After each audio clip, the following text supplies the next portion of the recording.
네, 안녕하십니까.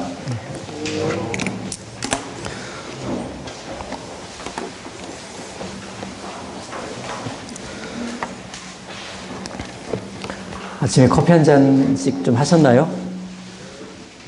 그냥 드리는 말씀이에요. 예. 예.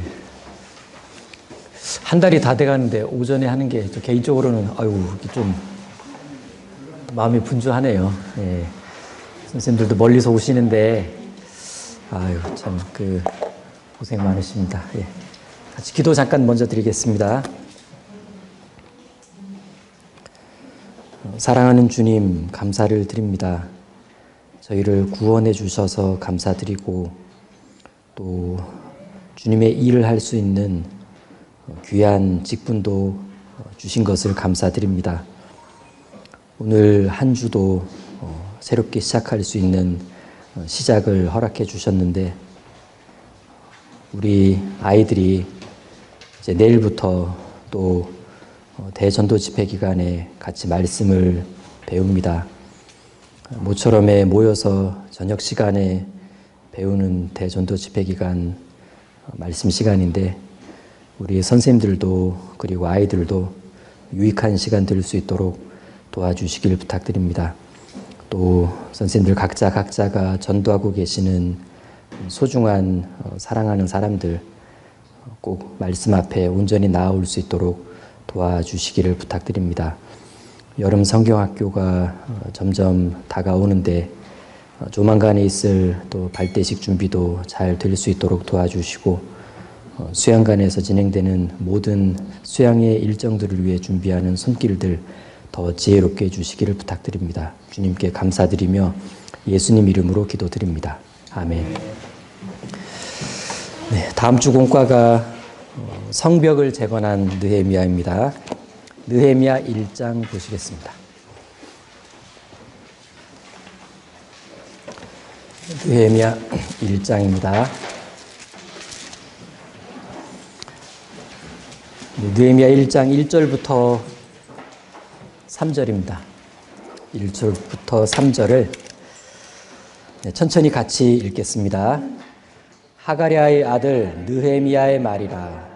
아닥사스다 왕 제20년 기슬월에 내가 수산궁에 있더니 나의 한 형제 중 하나니가 두어 사람과 함께 유다에서 이르렀기로 내가 그 사로잡힘을 면하고 남아있는 유다 사람과 예루살렘 형편을 물은즉 저희가 내게 이르되 사로잡힘을 면하고 남은 자가 그 도에서 큰 환난을 만나고 능욕을 받으며 예루살렘은 회파되고 성문들은 소화되었다 하는지라. 네, 예루살렘 성은 회파되고 성문들은 소화되었다 하는지라. 1절 시작은 하가랴의 아들 느헤미야의 말이라. 네, 이 성경은 느헤미야라는 사람이 성령의 감동하심을 입고 기록한 성경입니다. 자, 느헤미야 국적으로 보자면 국적은 페르시아입니다. 그런데 피가 유대인이에요. 남유다가 BC 606년에 바벨론에 의해서 멸망당했을 때 이렇게 바벨론으로 포로로 끌려온 그 유대인의 후손이 느헤미야입니다. 근데 어느 날 이 사람이 동생 하나니로부터 고국 예루살렘에 대한 그 소식을 듣는 그 장면으로 본서가 시작됩니다. 영화로 만들어 본다면 이제 이 장면으로 시작되면서 과거 이야기가 또 딱 등장을 하겠죠. 지금 이 장면, 이 당시로부터 약 90여 년 전에 성경 예언대로 바벨론에서 포로 생활하고 있던 유대인들이 고레스 칙령에 의해서 이스라엘로 돌아올 수 있게 됩니다. 포로 생활한 지 70년 만의 일이었죠. 그들이 돌아와서 가장 먼저 한 일이 뭐였냐면 성전을 다시 건축하는 일이었습니다.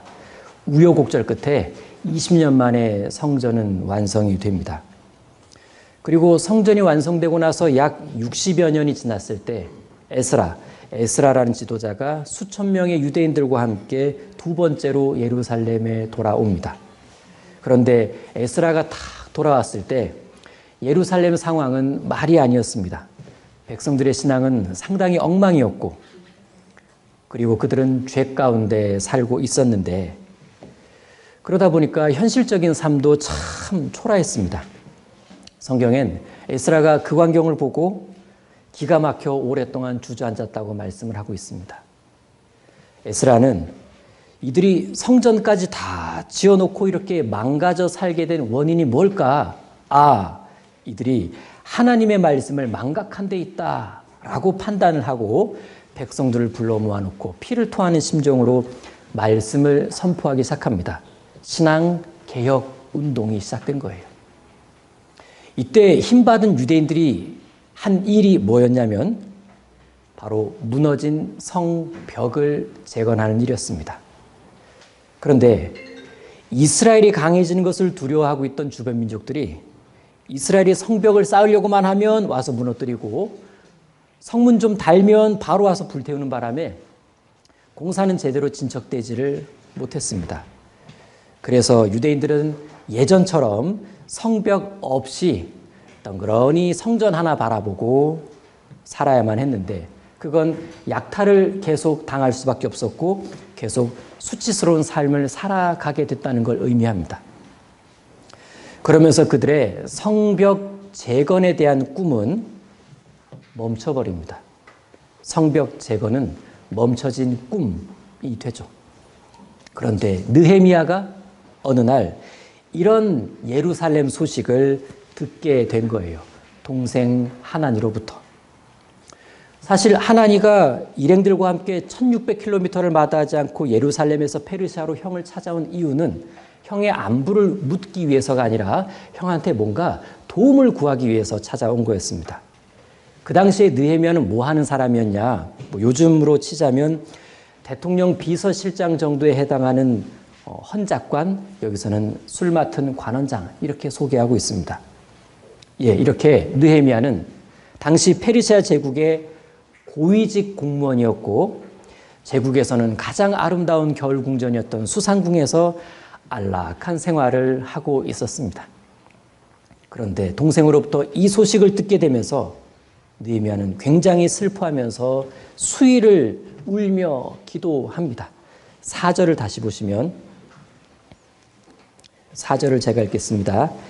내가 이 말을 듣고 앉아서 울고 수일 동안 슬퍼하며 하늘의 하나님 앞에 금식하며 기도하여. 자, 기도하여.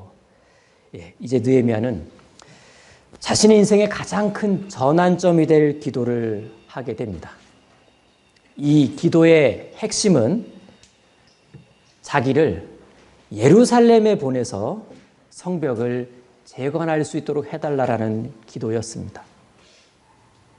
자, 느헤미야가 이런 기도를 하게 된 건 예루살렘에 대한 소식을 듣고 나니까 마음에 큰 눌림이 있었기 때문에 그렇습니다. 예루살렘 상황을 모른 척 할 수가 없었죠. 어떻게든 도와줘야 되겠다라는 동족으로서의 의무감과 그 어떤 부담감이 마음을 크게 눌렀습니다. 우리도 뭔 소식을 들으면 눌리는 마음이 있을 때가 있잖아요. 야, 내가 이러고 있으면 안 되는데. 느헤미야는 내가 왠지 이 일에 꼭 나서야만 할 것 같은. 느헤미야는 이런 마음은 하나님이 주신 거라 믿었습니다. 그래서 예루살렘 성벽 재건이라는 큰 일을 자기 자신이 감당하지 않으면 안 된다라는 확신을 하게 됩니다. 동족의 일인데 자기 일로 생각하게 된 거죠. 그래서 하나님께 기도합니다. 11절. 주여 구하오니 귀를 기울이사 종의 기도와 주의 이름을 경외하기를 기뻐하는 종들의 기도를 들으시고 오늘날 종으로 형통하여 이 사람, 왕이죠. 이 사람 앞에서 은혜를 입게 하옵소서 하였나니 그때 내가 왕의 술관원이 되었었느니라. 자기가 섬기는 아닥사스다 왕으로부터 예루살렘에 가서 성벽 건축하는 일을 허락받게 해주십시오라는 기도였는데, 그런데 여기서 느헤미야가요, 고국으로 돌아가서 고생하며 성벽 쌓는 그 일을 딱 두 글자로 뭐라고 표현했냐면 은혜 좀 받게 해달라 그랬습니다. 은혜. 은혜를 입게 하옵소서. 근데 진짜 고생하는 게 은혜일까요?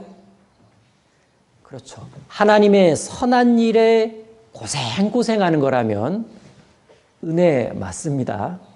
큰 은혜죠. 느헤미야는 성벽 재건하는 일을 하나님의 선한 일로 확신했고, 그래서 그 일에 자신이 적극 동참할 수 있다면 이만한 은혜가 어디 있겠냐, 그렇게 생각을 했던 겁니다. 좀 오래된 이야기이긴 하지만 한 15년 안쪽의 일입니다. 지역의 한 작은 교회가 자립했어요.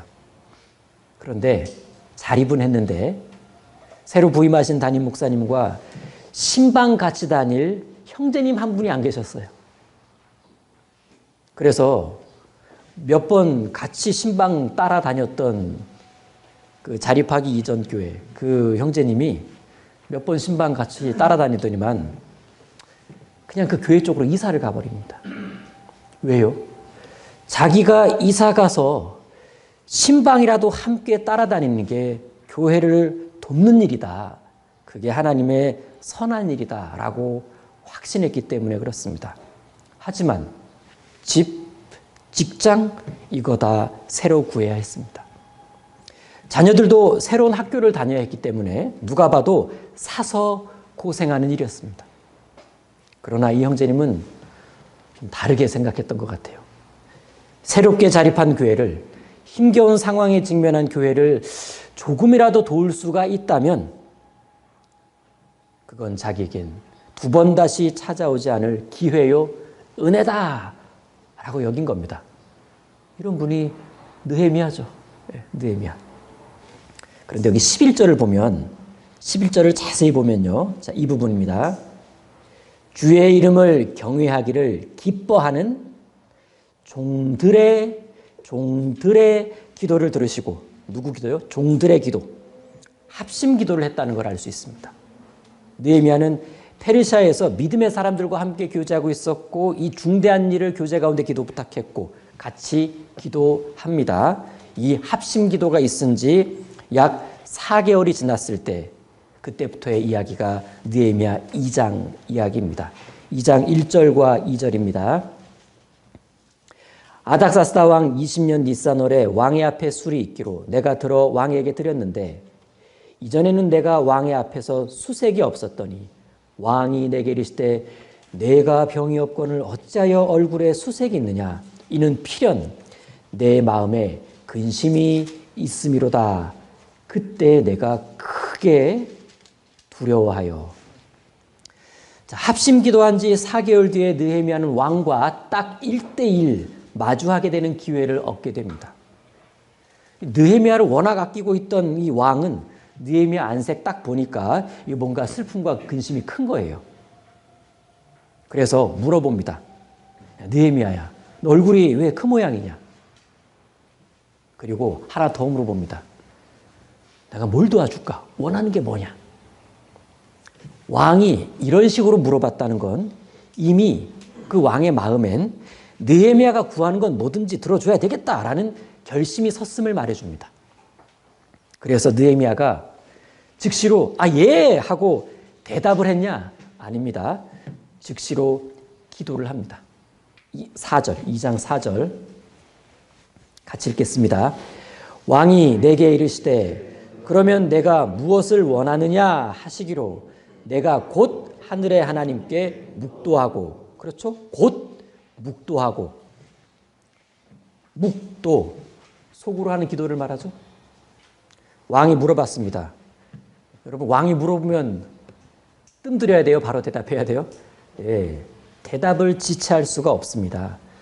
무엇이든지 말해보라고 하니까 그렇다고 막말합니까? 말 실수를 해서도 안 되는 아주 긴박한 상황입니다.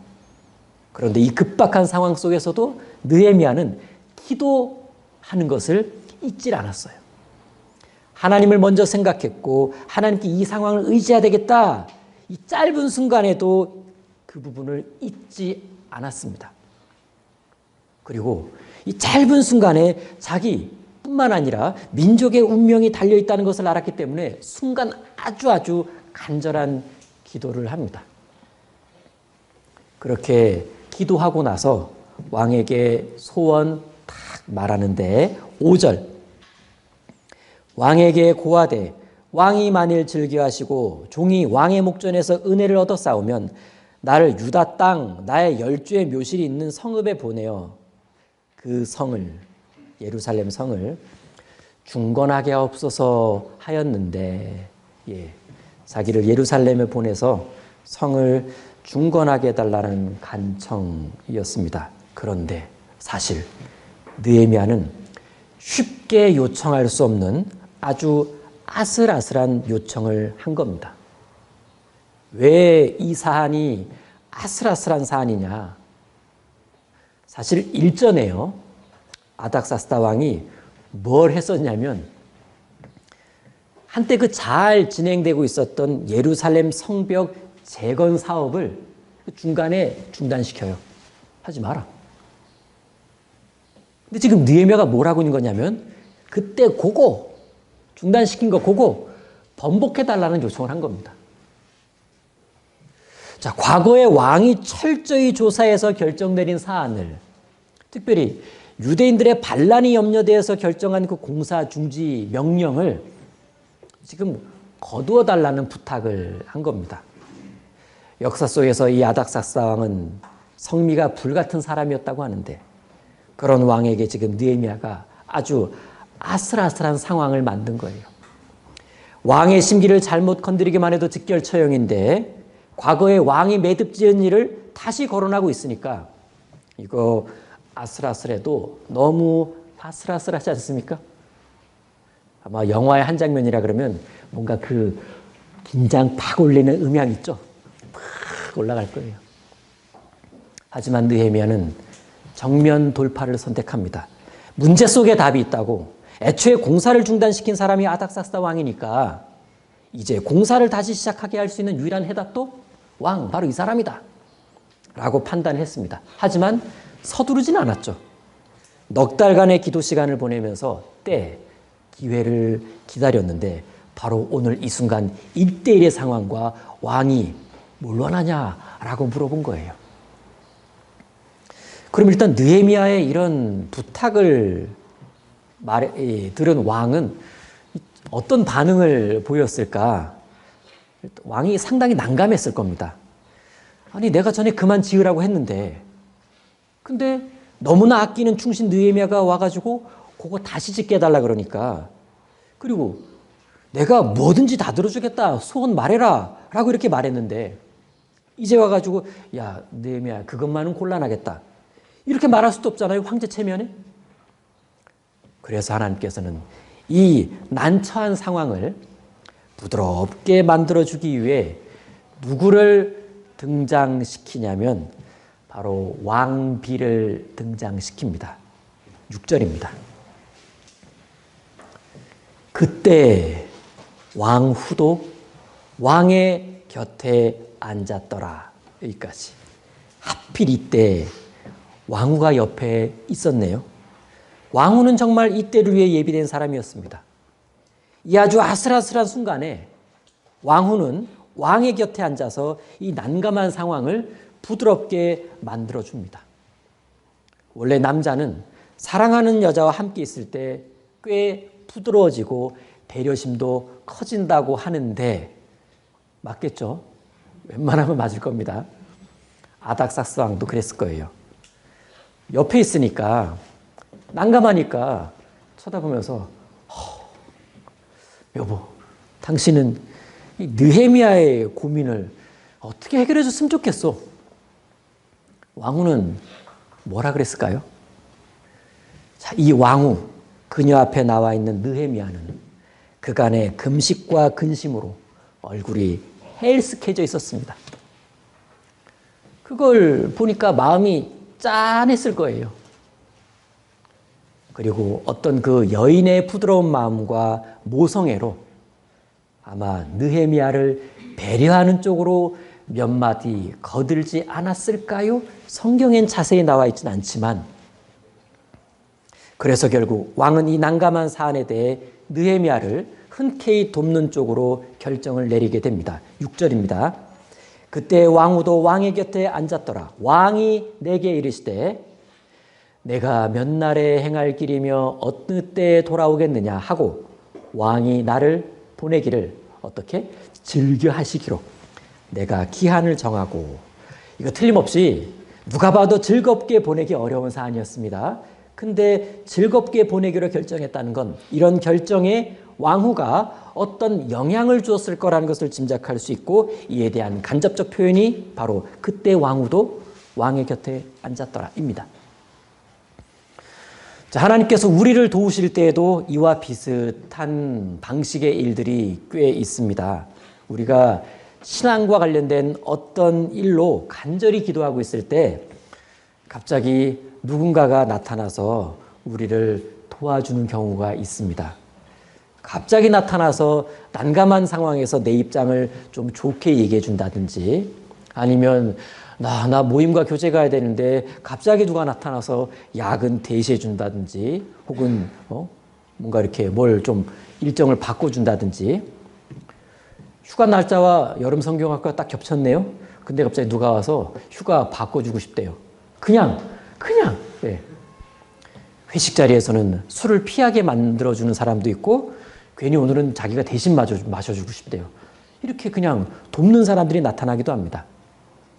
때로는 그 교회당을 건축해야 되는 그런 상황에서 부지나 건물이 잘 진행될 수 있게끔 누군가가 때 아닌 제3자가 나타나서 도와주는 경우도 있습니다. 이날 왕후를 등장시켜서 느헤미야를 도우셨던 하나님은 지금도 하나님의 선한 일을 계획하는 그리스도인, 그리고 그들의 교회를 위해서 여러 가지 수단과 방법으로 언제 어디서든지 우리를 도우실 대비책을 갖고 계신다라는 것을 믿을 수가 있습니다. 이제 느헤미야는 왕에게 자기가 그동안 치밀하게 계획했던, 준비했던 예루살렘 재건 계획을 자세히 설명, 일종의 브리핑을 쫙 합니다. 그러고 나서 특별히 두 가지를 부탁해요. 2장 7절과 8절입니다. 내가 또 왕에게 아뢰되 왕이 만일 즐겨하시거든 1. 강 서편 총독들에게 내리시는 조서를 내게 주사 저희로 나를 용납하여 유다까지 통과하게 하시고 2. 또 왕의 살림감독 아삽에게 조서를 내리사 저로 전에 속한 영문의 문과 성곽과 나의 거할 집을 위하여 들보 제목을 주게 하옵소서 하매 내 하나님의 선한 손이 나를 도우심으로 왕이 허락하고. 자, 두 가지 요구했네요. 유프라테스강 서쪽 지역을 안전하게 통과할 수 있는 통행증 좀 주십시오. 두 번째, 예루살렘 근처에 있는 그 왕의 살림지대에서 건축 목재 베어갈 수 있는 허가증 좀 끊어달라고 부탁한 겁니다. 통행증, 허가증. 그러자 왕은 이 두 가지를 허락해 주었을 뿐만 아니라 느헤미야가 부탁도 하지 않았던 군대 장관과 마병을 붙여줍니다. 느헤미야 일행을 호위하게 해준 거예요. 9절입니다. 군대 장관과 마병을 보내어 나와 함께하게 하시기로 내가 강 서편에 있는 총독들에게 이르러 왕의 조서를 전하였더니. 자, 지금 왕의 호위병을 붙여줬습니다. 다시 왕의 호위병을 붙여줬습니다. 그건 곧 페르시아 황제의 절대 권력을 입혀줬다는 뜻이에요. 신이 붙여준 거니까. 느헤미야로서는 100만 대군보다 더 큰 위력을 얻은 셈입니다. 이 모든 것은 그야말로 파격적인 특혜였죠. 하지만 느헤미야는 이 모든 것이 하나님의 도우심이었습니다라고 고백했죠. 8절 끝에 내 하나님의 선한 손이 나를 도우심으로 왕이 허락했다. 저는 느헤미야, 에스라, 느헤미야 이 동시대의 두 사람을 이렇게 연이어서 생각할 땐 늘 그래 에스라가 더 대단하지 뭐 이런 기본적인 생각이 있었습니다. 왜냐하면 에스라는 신앙개혁을 주도하거든요. 그리고 느헤미야서에 와서도 저 8장 넘어가면 백성들에게 말씀을 뜨겁게 선포합니다. 대단하잖아요. 근데 느헤미야를 묵상하면 묵상할수록 야, 이 느헤미야만한 사람도 드물겠다라는 생각을 하게 됩니다. 보세요. 느헤미야. 일단 왕은 아니에요. 선지자도 아닙니다. 그냥 3대째 포로 생활하고 있는 유대인입니다. 왕의 신하로 살아가고 있는 평범한 관료였다고요. 이러한 사람이 한 번도 가본 적 없는 황폐화된 예루살렘에 가가지고 성을 건설하겠다고 나선 겁니다. 의외지 않습니까? 생각해 보니까 모세는 그래도 하나님 주신 지팡이가 있었어요. 손을 내미니까 바다가 갈라졌습니다. 반석을 치니까 물이 쏟아졌죠.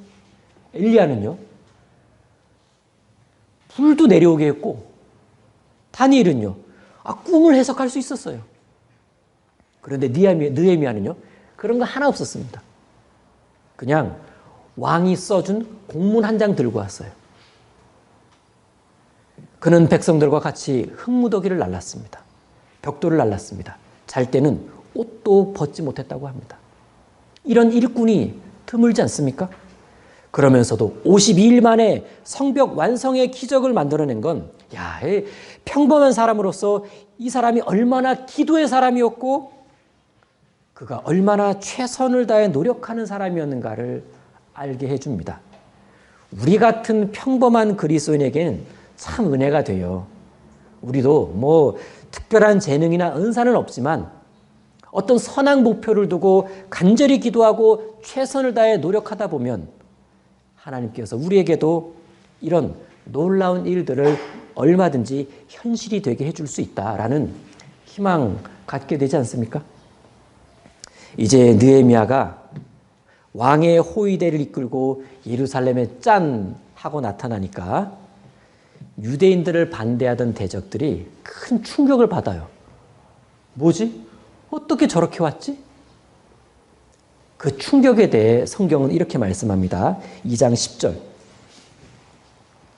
호론 사람 산발락과 종되었던 암몬 사람 도비야가 이스라엘 자손을 흥왕케 하려는 사람이 왔다 함을 듣고 심히 근심하더라. 심히 근심. 하나님의 사람이 하나님의 선한 일을 하려고 하면 벌써부터 심히 근심하는 사람들이 등장합니다. 지금 느헤미야가 이스라엘의 회복이라는 것을 위해 선한 일을 하려고 나타나니까 심히 근심하는 세력들이 벌써 딱 앞에 진치고 있죠. 이들은 여기서만 등장한 게 아니라 성벽이 완성될 때까지 집요하게 회방하고 또 협박하고 음모를 꾸며댑니다. 여기 나오는 산발랏 도비야, 그리고 저 뒤에 나오는 게셈이라는 사람이 있습니다. 산발랏 도비야 게셈, 이름도 별로예요. 이 산발랏 도비야 게셈은 핵심 방해 세력이었습니다. 핵심 방해 세력 3인방입니다. 이들은 같은 목적으로 연합한 세력이었고 결코 만만한 세력이 아니었는데 절대 얕잡아 볼 수가 없었습니다. 희한한 건 하나님께서 계속 이 무서운 적들을 느헤미야 옆에 곁에 있도록 허락하셨다는 사실입니다. 하나님의 섭리였습니다.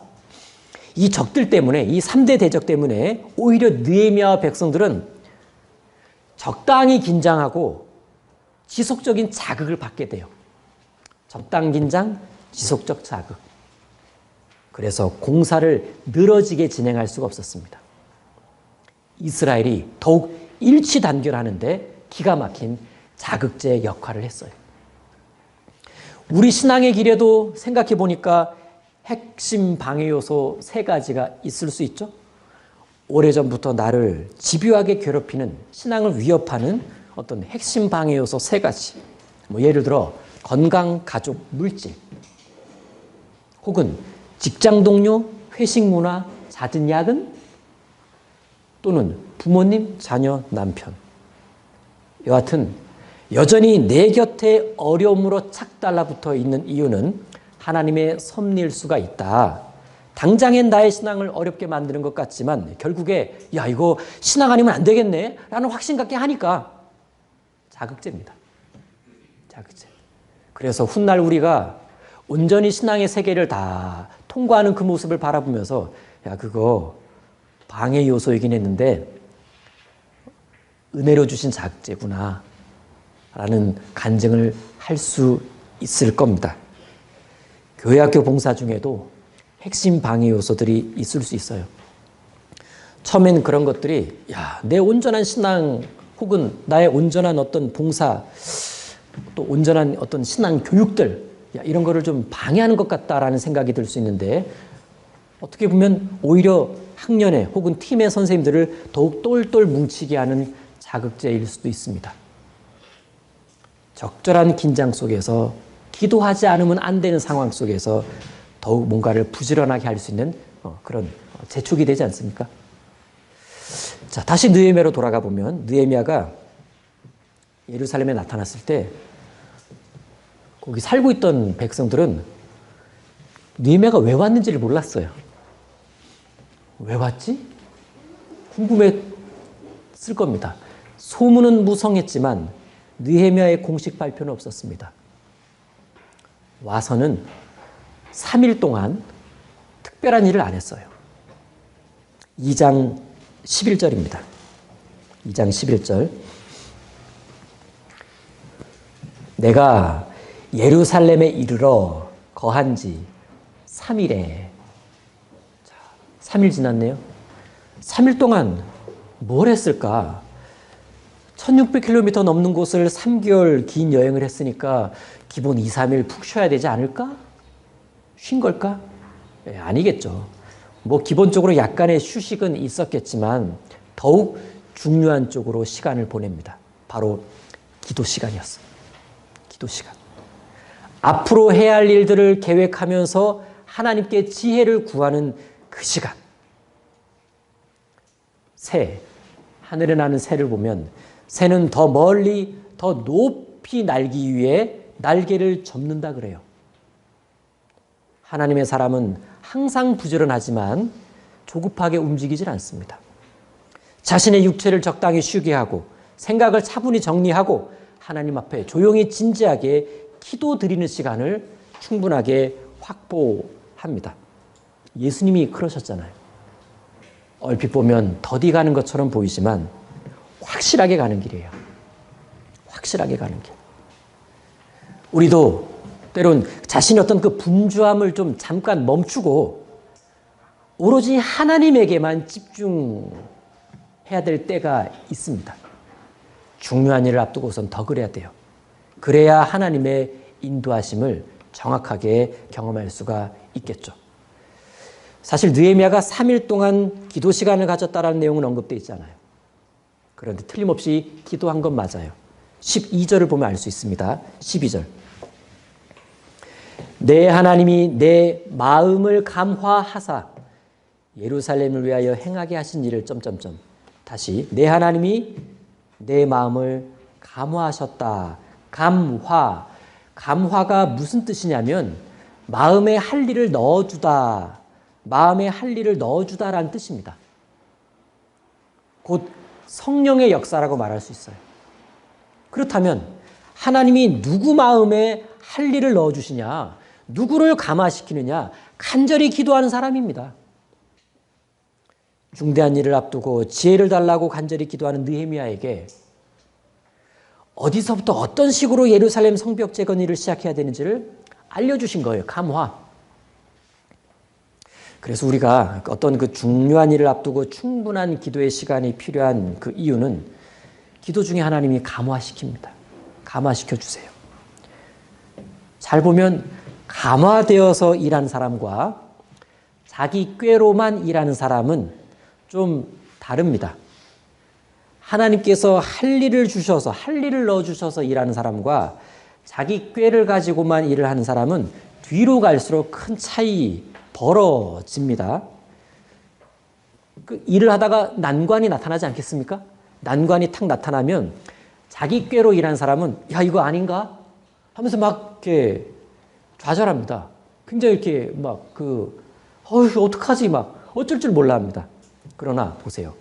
감화되어서 하는 사람은 애초부터 이거 하나님이 인도하신 일이야 라는 확신 때문에 난관이 나타나도 그래 이건 뛰어넘어야 되는 일이야.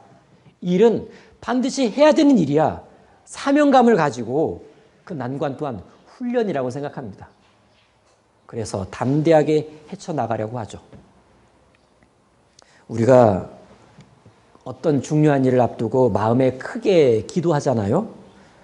자, 그러다 보면 그 기도의 시간을 몇 날 며칠을 하다 보면 어느 순간에 그게 출근길이 됐든 퇴근길이 됐든 화장실 안에서든 어느 순간에 탁, 이렇게 해야 되겠다. 탁 떠오를 때가 있습니다. 그게 자기 꾀가 아니고요. 일종의 감화입니다. 감화. 하나님께서 마음에 할 일을 넣어주시는 겁니다. 감화받은 느헤미야는 이제 야밤에 몰래 예루살렘 성과 성문을 샅샅이 답사를 해요. 자, 느헤미야가 야밤에 몰래 답사를 했다? 생각하면 느헤미야는 그렇게 몰래 할 필요가 없어요. 왜? 신분이 총독이잖아요.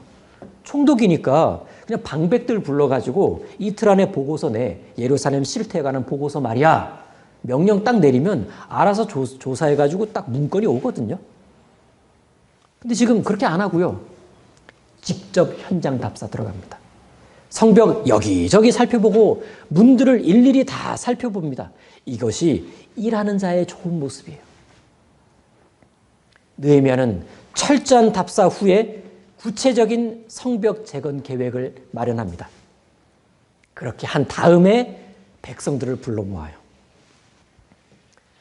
그러고 나서 다음과 같은 중대 발표를 하는데 2장 17절입니다. 17절과 18절 후에 저희에게 이르기를 우리의 당한 곤경은 너희의 목도하는 바라 예루살렘이 황무하고 성문이 소화되었으니 자 이제 예루살렘 성을 중건하여 다시 수치를 받지 말자 하고 또 저희에게 하나님의 선한 손이 나를 도우신 일과 왕이 내게 이른 말씀을 고하였더니 저희의 말이 일어나 건축하자 하고 모두 힘을 내어 이 선한 일을 하려 하매. 이 장면은 대화 장면은 아니고요. 느헤미야의 연설과 백성들의 열렬한 반응, 연설과 반응입니다. 요지는 뭐냐? 여러분, 예루살렘 성을 건축해서 다시는 수치를 당하지 맙시다. 그랬더니 백성들의 반응이 어땠냐면 좋아요, 일어나 건축합시다 라고 된 건데 즉각적이며 적극적인 반응이 나타났습니다. 분위기는 엄청 뜨거웠겠죠? 그런데 이러한 연설과 이러한 반응이 그리 간단한 게 아니에요, 사실. 왜? 이들에게 성벽 재건 사업은 너무나 두렵고 어려운 일이었어요. 그냥 느헤미야가 와서 합시다! 좋아요, 해요! 이런 상황이 아니라는 거예요, 원래는. 자, 이런 생각 한번 해봅니다. 우리 왜 안 해본 거 있죠, 안 해본 거. 안 해본 거. 새로운 것을 딱 시작할 때 두렵죠. 예, 새로운 걸 시작한다는 건 두렵고 어려운 일입니다. 그러나 이보다 더 두렵고 어려운 일이 뭐냐? 예전에 실패했던 그걸 다시 시작하는 일이에요. 새로운 시작보다 더 어려운 건 실패했던 걸 다시 시작하는 일입니다. 그런데 지금 이들이 지금 하려고 하는 일이 뭐냐면 옛날에 여러 번 실패했던 성벽 건축이었어요. 하려고만 하면 틀어지고 무너지고 불타고 그거 지금 느헤미야가 다시 시작하자고 말을 꺼내니까 딱 트라우마예요. 트라우마가 딱. 근데 그게 극복이 됩니다. 너무나 큰 두려움과 힘든 마음이 있었을 거예요. 건축 얘기 나오니까. 그런데 희한하게 이날 모두가 하나가 되어가지고요. 좋아요. 일어나 건축합시다. 라고 외칠 수 있었던 건 뭐냐? 뭐 때문이냐? 느헤미야의 간증 때문에 그래요. 18절 보십시오. 18절. 또 저희에게 하나님의 선한 손이 나를 도우신 일과 왕이 내게 이른 말씀을 고하였더니 그러니까 느헤미야는 지금까지 있었던 일을 자세하게 간증합니다. 정말 하나님이 이 일을 위해 기도하게 해주신 일, 합심기도로 넉 달을 보냈던 일, 또 묵도했던 그 아슬아슬한 순간, 또 건축 허락해 주신 일, 통행증, 허가증 꺼내준 일, 그리고 자신이 답사하면서 흘렸던 눈물들, 그걸 쫙 간직을 하니까요. 듣던 백성들이 확신을 하게 돼요. 두려움은 가라앉고 걱정은 다 밑으로 내려가고 뭔가 뜨거운 확신이 끌어올려지는데, 아하, 성벽 재건은 하나님의 뜻이 맞구나. 그리고 그 일은 지금 당장 해야 할 일이구나. 그래서 느헤미야 보내주셨구나. 그렇지, 우린 더 이상 수치받고 싶지 않아. 느헤미야의 그 모든 말에 사랑과 진심이 느껴졌어요. 그러자 그들은 그 올라오는 뜨거운 마음을 그대로 표현합니다. 일어나 건축하자. 그동안의 슬픔과 아픔을 탈탈 털고 일어나서 이젠 다시 건축을 시작해야 될 때라는 것을 깨닫습니다. 더 이상 주저앉을 수가 없다. 우리를 지켜줄 성벽을 건축하자. 더 이상 예전처럼 수치받지 말자. 당당한 신앙생활을 시작해보자. 그래서 외쳤던 겁니다. 일어나 건축하자. 그렇게 건축이 시작됩니다. 곧장 들어가요. 곧장. 그 이야기가 3장 이야기입니다. 3장. 자, 성벽 공사는 41개 구간이었습니다. 참여한 사람들 38개 가문이에요. 개인 참여 70여 명입니다. 그럼 느헤미야 입장에서는 느헤미야와 다수가 성벽을 건축했다 라고 쓰면 되는데, 그게 일반적인 표현인데 희한하게도 3장은요 이름이 되게 많이 나와요. 가문도 되게 많이 나오고 그들의 신분도 다양하게 표현합니다. 뭐 여리고, 드고와, 기브온, 스바, 그리고 신분도 제사장, 레위, 노동자, 문지기, 향품 제조업자, 장사꾼, 하여튼 그냥 너무 세세하게 이 공사 참여자들을 소개합니다. 왜일까요? 이 일은 특출난 소수가 있어야 되는 게 아니라, 또 누가 시킨다고 되는 일이 아니라 백성 한 사람 한 사람이 모여서 전체가 하나가 될 때, 그리고 기꺼이 수고를 하고 대가를 지불하고 그렇게 해야만 건축될 수 있는 성벽이라는 것을 표현한 겁니다. 백성 개개인이 사명을 갖고 힘껏 자신을 내던져야만 해낼 수 있는 일이 이 일이었습니다. 성벽 재건의 주인공은 이들 한 사람 한 사람이었다는 것을 강조하고 싶었던 거예요. 그래서 가문 하나 한 사람 한 사람을 소개했던 겁니다. 그러면서도 일부러 느헤미야 자신의 이름은 빼요. 총독인 자신의 이름은 싹 지워버립니다. 대신 성벽 공사에서 발을 뺀 귀족들의 이름은 넣어요. 드고와 귀족들의 이름은 넣습니다. 누구보다도 헌신했던 자기 이름은 빼고 누구보다도 발을 빼려고 했던 드고와 족속 넣으면서 보는 이로 하여금, 우리로 하여금, 이러면 안 되겠다. 이렇게 해야 되겠네. 이런 교훈을 줍니다. 자, 성벽 공사는 이런 식으로 진행이 됩니다. 둘레가 6km예요. 6km입니다. 그런데 이 6km 구간을 이렇게 시작하거나 혹은 이렇게 시작하거나 아니면 이렇게 시작하거나 이런 방식이 아니라 6km 구간을 쪼개요. 따다다다닥 쪼갭니다. 아주 많이 쪼갭니다. 공사 구간을 쪼개가지고 구간을 배정해요. 그리고 시작하면 배정받은 곳 구간에서 축축축축축 쌓아 올립니다. 축축축축 쌓아 올리니까 이쪽에서 다 쌓아 올릴 때는 이쪽에서도 다 쌓아 올렸어요. 쌓아 올리니까 착 붙어버린 겁니다. 이렇게 공사를 진행하는데 전 구간이 동시에 시작해서 동시에 완성시켜 나가니까 결국 전체가 동시에 짠하고 완공이 됩니다. 왜 이렇게 했을까요? 자기가 맡은 구간, 자기가 맡은 역할, 자기가 있는 그 자리, 그게 얼마나 중요한지를 깨닫게 해준 겁니다. 자리 하나하나가 너무나 귀하다. 나라는 한 사람이 역할을 제대로 해줘야 성벽 전체가 온전해질 수 있다는 것을 실감하게